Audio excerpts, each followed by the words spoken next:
temos agora a doutora Juliana Loz, que é diretora executiva da Câmara de Arbitragem da FGV.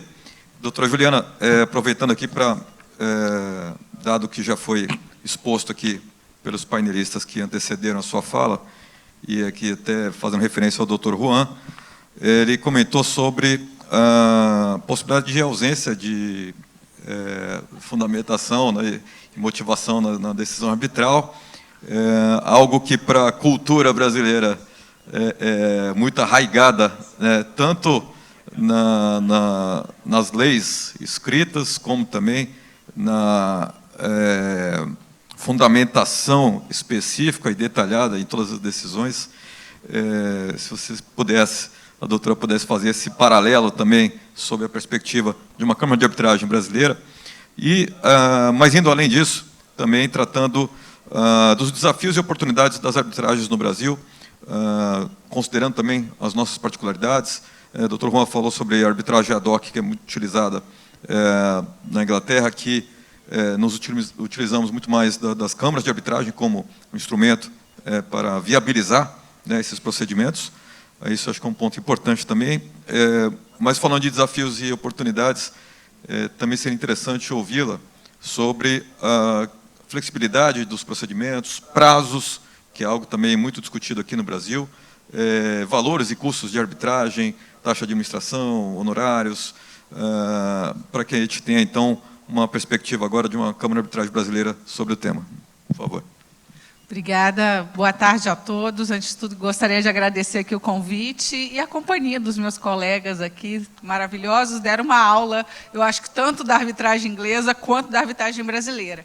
E agora eu vou tentar ser breve, porque eu tenho um monte de pergunta para eles depois também, e tentar endereçar as questões que foram levantadas, né? Como já explicaram, né, a ideia aqui é trazer um paralelo.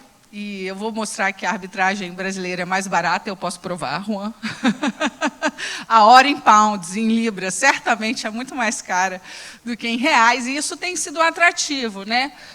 O Brasil, para quem não é da área específica da arbitragem, mas o Brasil é referência no mundo da área. A gente tem uma lei de arbitragem muito boa, a gente tem um judiciário super amigável para a arbitragem, já foi diferente no passado, mas hoje absolutamente nós temos um dos judiciários mais amigáveis à arbitragem no mundo. O STJ, sobretudo, tem um papel fundamental nesse sentido. Hoje aqui a gente vai ter a palestra do ministro Luiz Felipe Salomão, para a gente ter uma ideia, é um magistrado que liderou a reforma da lei de arbitragem, que, né, modernizou a legislação, e também uma liderança nessa área. Então, veja, né, a gente tem um magistrado que é uma liderança na área de arbitragem. Só aí mostra o nível de interação que a gente tem entre judiciário e, né, câmaras, membros da comunidade arbitral, de uma forma geral. Aí eu queria começar fazendo um paralelo aqui com a questão, as duas apresentações que a gente teve agora no início, e que foram aulas, de fato,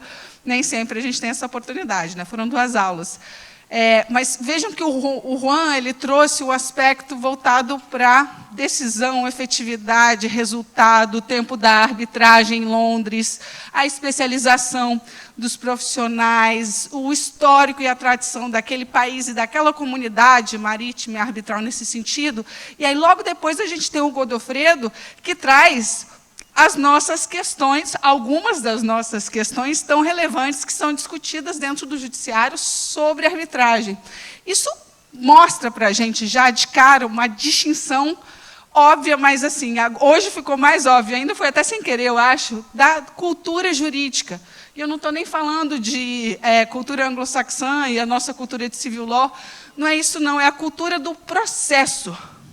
Como para nós, no Brasil, na América Latina, na Europa continental, o processo é tão importante. Eu duvido que essas questões, Godofredo, que a gente discute e fica pensando, matutando. Eu, por exemplo, nunca me posicionei em relação à questão dos precedentes.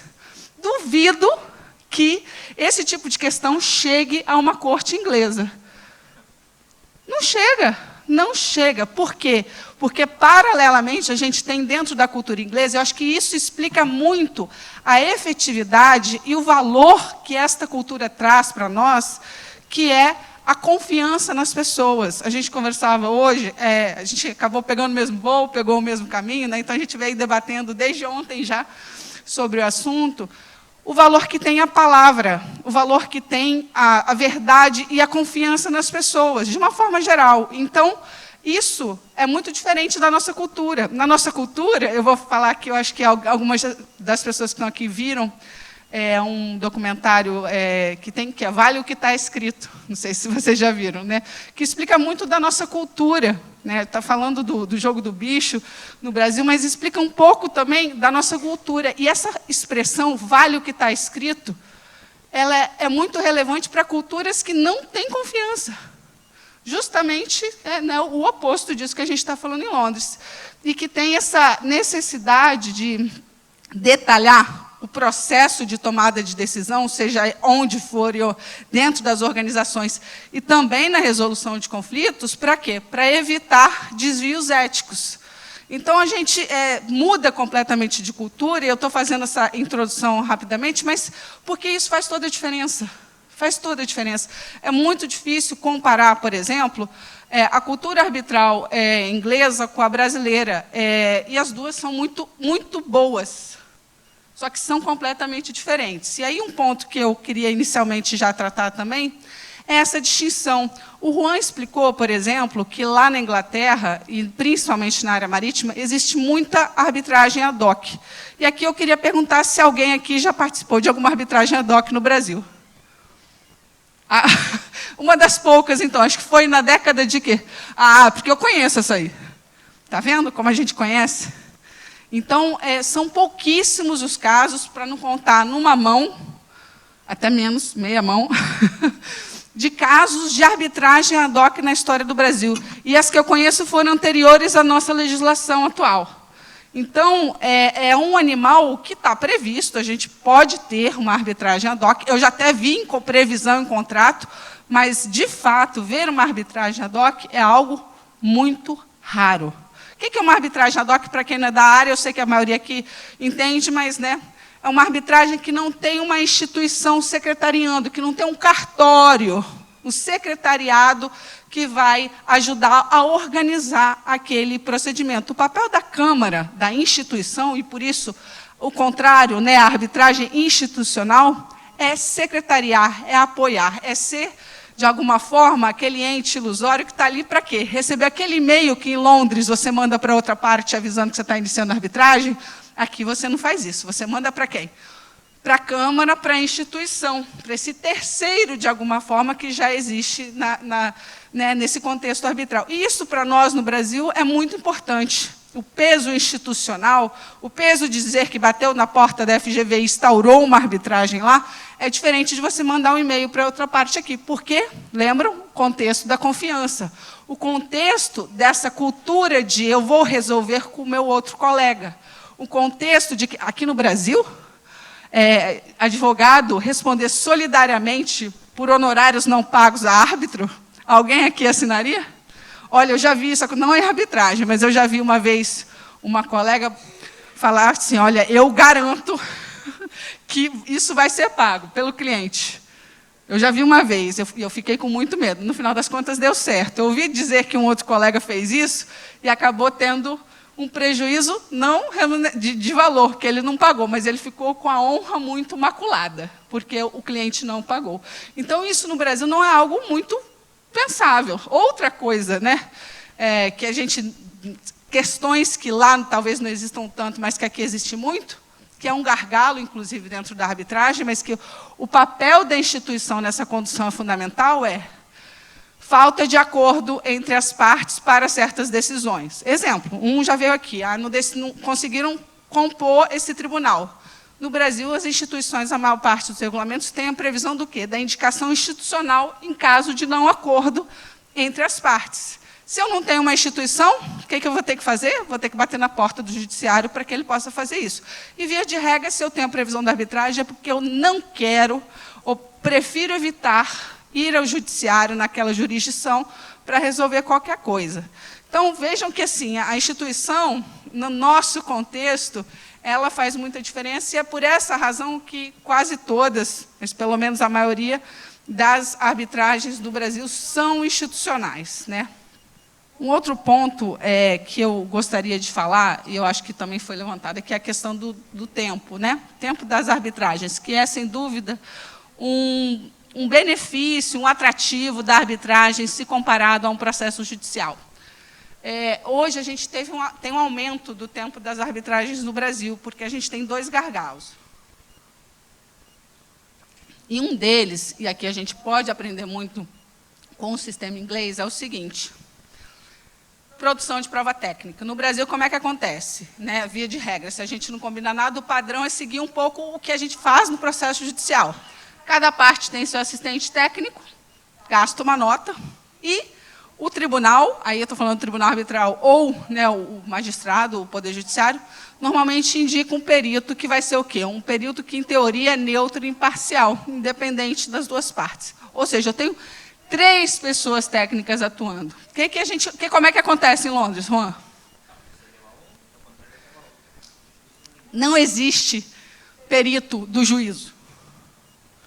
Então, isso faz toda a diferença. Por quê? Porque cada parte se responsabiliza por sua produção de prova técnica e não tem toda aquela questão de indicação, de pagamento, de perito, o tempo que leva uma perícia para ser feita, até porque, muitas vezes, no início do procedimento arbitral, por exemplo, eu já posso ter produzido essa prova técnica, antes mesmo, né, do próprio curso, alguma prova técnica. Então, isso tudo faz diferença. Na nossa prática arbitral, isso tem sido cada vez mais usado, justamente por conta do tempo que exige, né? Muitas vezes as partes têm preferido. Então, essa flexibilidade da arbitragem, que existe hoje no Código de Processo Civil, também inspirado no sistema arbitral, é algo que caminha com força, né? Essa tentativa de agilizar esse prazo. Um outro gargalo que a gente tem é a composição do tribunal. No início, cada parte, normalmente, né, escolhe um árbitro, e esse terceiro árbitro, o presidente, aí tem outras formas de decidir em conjunto, ou, no caso de desacordo, uma indicação institucional. Por que tem demorado? Muitas impugnações. Muitas... e aí, eu acho que aí entra um pouco da questão cultural nossa, desse excesso de processualização da coisa. A gente viu que uma das sentenças que o STJ né, teve desafios na hora de incorporar ao nosso sistema, no exequatur, foi justamente o quê? Questionando a independência desse árbitro. E você sabe que essa mesma sentença ela foi homologada em outros países. Ou seja, a mesma sentença, países que fazem parte da Convenção de Nova York, no Brasil, ela não pode ser executada, mas em outro país, sim. Então, é a mesma convenção. Vejam que né, esse é um ponto interessante. Então, também o uso da arbitragem no Brasil traz esse benefício, porque você não precisa passar por esse processo para poder executar. Você tem uma execuibilidade imediata. Um outro ponto, né, que eu acho que o mais interessante que a gente estava conversando, se eu não quero ter questionamento, eu não tenho fundamentação. Né, o que o Juan trouxe. No Brasil, isso é impensável. Né? A gente tem, na lei de arbitragem, exigência detalhada lá. Eu preciso ter relatório, eu preciso ter fundamentação e eu preciso ter dispositivo. Então, a sentença arbitral no Brasil, ela tem que conter esse conteúdo. Então, ela sempre vai poder ser questionada. Agora, é claro, né, naturalmente, as previsões que nós temos na nossa legislação são super restritas. E, como a gente vai ver daqui um pouco na exposição do Luiz Felipe, essa interpretação pelo judiciário é levada à risca, felizmente, né, porque eu acho que é isso que fortalece o nosso sistema arbitral. E aí, por fim, eu queria comentar de uma cláusula, né, foi até levantado na nossa conversa pelo Godofredo, que às vezes gera uma certa frustração. A cláusula escalonada. Bom, quem da área aqui entende que eu posso ter uma previsão de um caminho que eu vou seguir para resolver o conflito que eventualmente surja daquele contrato. Então, eu posso delinear junto com a outra parte, com flexibilidade. O que eu vou fazer? O que nós vamos fazer? Vamos primeiro colocar os nossos CEOs para conversar. Ou vamos colocar os nossos diretores operacionais para conversar. Se eles não chegarem no acordo, eu vou para a mediação.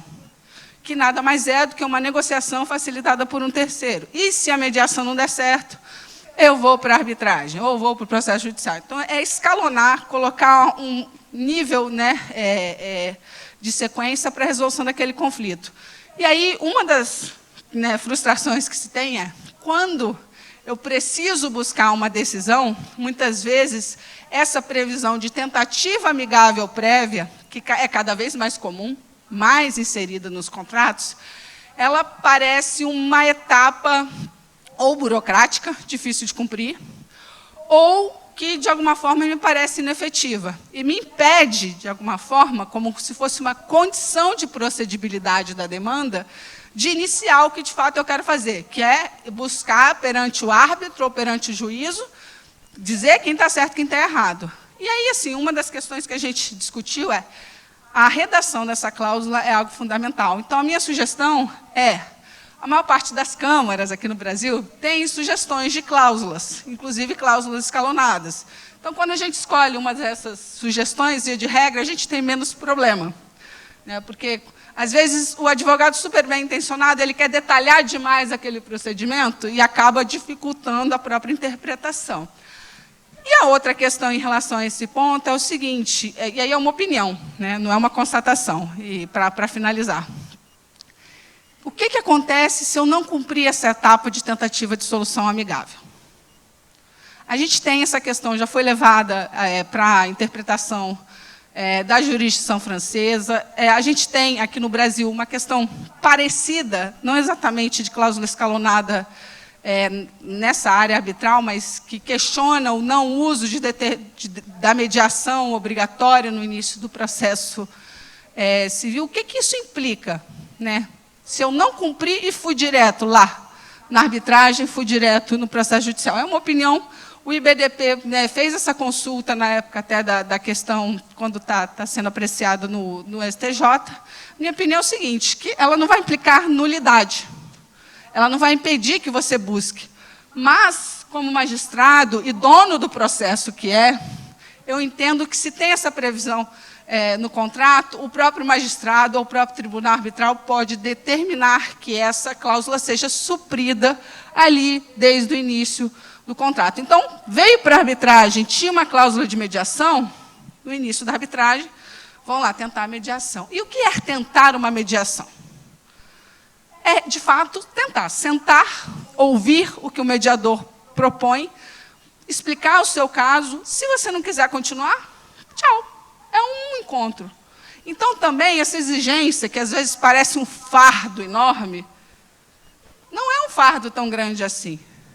E vou contar para vocês que, muitas vezes, aí assim, é uma área até que eu atuo muito fortemente, muitas vezes, essas partes que não estavam a fim de sentar, não queriam sentar, mas que estão lá por obrigação, ou por cláusula, ou por alguma determinação do juiz, sentam e acabam se ouvindo de um jeito um pouquinho diferente e conseguindo encontrar algum meio, alguma saída.